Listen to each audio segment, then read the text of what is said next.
Oke, silakan dimulai. Baik, Pak. Assalamualaikum warahmatullahi wabarakatuh. Waalaikumsalam warahmatullahi wabarakatuh. Saya Triana Fajrianti, NPM 1986-20673.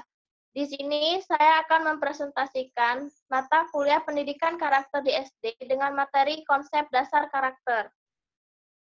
Di sini ada 5 jenis yang akan saya presentasikan. Yang pertama ada pendidikan karakter, unsur terbentuknya karakter, proses pembentukan karakter, contoh karakter yang baik dan buruk, lalu ada konsep dasar karakter. Di sini yang pertama ada pengertian karakter. Kata karakter berasal dari bahasa Yunani yang berarti menandai dan memfokuskan. Bagaimana mengaplikasikan nilai kebaikan dalam bentuk tindakan atau tingkah laku. Karakter, di sini ada karakter menurut etimologi. Karakter berasal dari bahasa Latin, karakter, yang antara lain berarti watak, tabiat, sifat-sifat, kejiwaan, budi pekerti, kepribadian, dan akhlak. Lalu di sini ada karakter menurut terminologi. Karakter diartikan sebagai sifat manusia yang pada umumnya bergantung pada faktor kehidupannya sendiri. Lalu di sini ada karakter menurut para ahli. Yang pertama ada Kamisa. Kamisa menyatakan karakter ialah sifat kejiwaan, akhlak dan budi pekerti yang dimiliki oleh seseorang yang membuat berbeda dibandingkan dengan orang lain. Yang kedua ada menurut Doni Kusuma menyatakan karakter merupakan sebuah gaya, sifat, dan ciri-ciri juga karakteristik yang dimiliki oleh seseorang. Lalu yang ketiga ada Rian dan Bohlin mengatakan karakter adalah sebuah perilaku seseorang. Orang yang memiliki karakter yang baik tentu saja akan memiliki karakter yang baik juga. Begitupun sebaliknya, kalaupun mempunyai karakter yang buruk, pasti mempunyai karakter yang buruk. Yang keempat, menurut Imam Al-Ghazali menyatakan karakter ialah sifat yang tertanam di dalam sifat dan jiwa seseorang yang akan terpancarkan secara spontan atau langsung. Lalu yang kelima, menurut Sumarsono Sudarsono menyatakan karakter adalah sebuah nilai yang telah menandakan di dalam diri seorang melalui pengalaman, pendidikan, pengorbanan, dan percobaan. Lalu di sini ada unsur terbentuknya karakter. Yang pertama ada contoh karakter sikap. Sikap dari seseorang merupakan bagian dari karakter. Sikap dianggap sebagai cerminan karakter seseorang. Ada karakter yang positif, yang baik, dan negatif karakter yang buruk. Lalu yang kedua itu ada karakter emosi. Gambar di sini menunjukkan sikap emosi. Emosi yaitu gejala dinamis dalam situasi yang dirasakan manusia yang disertakan dengan efek kecerdasan. Emosi ini identik dengan perasaan yang kuat. Lalu yang ketiga ada gambar kepercayaan. Kepercayaan mengenai sesuatu itu benar, salah satu atas dasar buktinya. Lalu yang keempat ada kebiasaan dan kemauan. Kebiasaan itu merupakan perilaku manusia yang menetap, berlangsung secara otomatis pada waktu yang lama, tidak direncanakan dan diulangi berulang kali, yaitu kemauan. Kemauan adalah karakter seseorang berdasarkan karena kemauannya diri sendiri.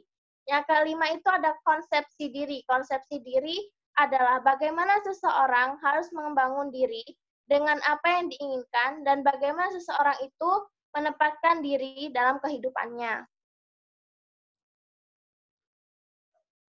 Lalu di sini ada proses pembentukan karakter. Yang pertama, munculnya karakter pada diri seseorang tidak didapatkan saat lahir. Karakter dibentuk melalui proses pembelajaran yang cukup panjang. Karakter manusia berbentuk melalui faktor lingkungan dan orang-orang yang di sekeliling lingkungan tersebut. Ada 2 jenis tipe karakter. Yang pertama ada sanguinis. Karakter sanguinis ini biasanya selalu optimis, riang, antusias, dan memiliki semangat hidup yang tinggi dan berani mengambil resiko. Lalu pragmatis. Pragmatis ini karakter yang biasanya penyabar, santai, tenang, pendengar yang baik, tidak banyak bicara, namun cenderung bijaksana. Lalu di sini ada contoh karakter yang baik. Yang pertama itu religius. Religius adalah sikap dan perilaku yang patuh dalam melaksanakan ajaran agama yang dianutnya. Lalu yang kedua, jujur. Jujur adalah perilaku yang didasarkan pada upaya yang menjadikan dirinya sebagai orang yang selalu dapat dipercaya dalam perkataan, tindakan, dan pekerjaan. Yang ketiga, ada toleransi. Toleransi adalah sikap tindakan yang menghargai perbedaan agama, suku, etnis, pendapat, sikap, atau tindakan orang lain yang berbeda dari dirinya.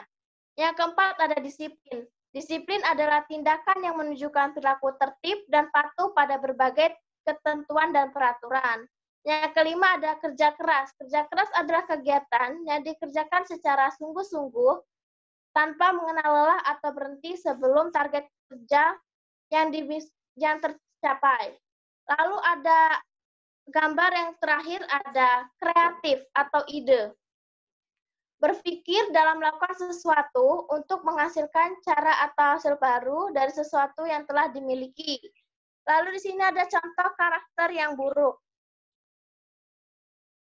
Itu ada mengucilkan orang lain ketika berdiskusi, yaitu menolak ide orang lain dengan mengatakan bahwa gagasan yang dimiliki itu buruk.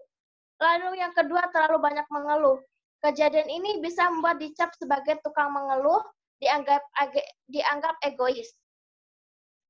Lalu yang ketiga ini ada gambar menggosipkan orang lain. Menggosipkan orang lain adalah hal yang mengenangkan. Namun lebih baik fokuskan energi kepada diri sendiri untuk meningkatkan kualitas diri sendiri. Lalu yang keempat ada selalu berkata sibuk. Semua orang mempunyai kesibukan setiap waktu, namun jika kesibukan ini terus-menerus disampaikan kepada orang lain, bisa mengakibatkan dicap sebagai orang yang mementingkan diri sendiri. Lalu yang kelima, ada terlalu banyak bicara. Terlalu banyak bicara dapat membuat orang kesal tanpa memberikan kesempatan bagi orang lain bicara untuk berbicara. Lalu yang di sini ada menurut Licona. Pada konsep dasar karakter, Licona mengemukakan bahwa karakter berkaitan dengan konsep moral, sikap moral, dan perilaku moral. Berdasarkan tiga konsep tersebut, dapat dinyatakan bahwa karakter yang baik didukung oleh pengetahuan tentang kebaikan, keinginan untuk berbuat baik, dan melakukan kebaikan. Licona pun menjelaskan bahwa konsep moral memiliki beberapa komponen, yaitu kesadaran moral, pengetahuan nilai moral, pandangan ke depan, penalaran moral, pengambilan keputusan, dan pengetahuan sendiri. Lalu di sini ada komponen sikap moral. Komponen sikap moral ini ada kata hati, rasa percaya diri, dan empati.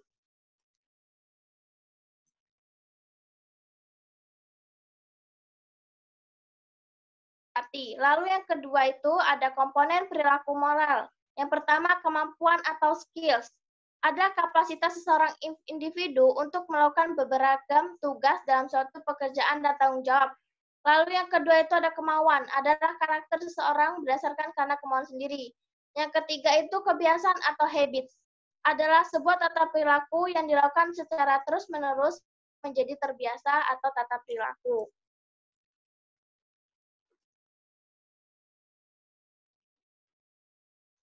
Di sini ada konsep dasar karakter secara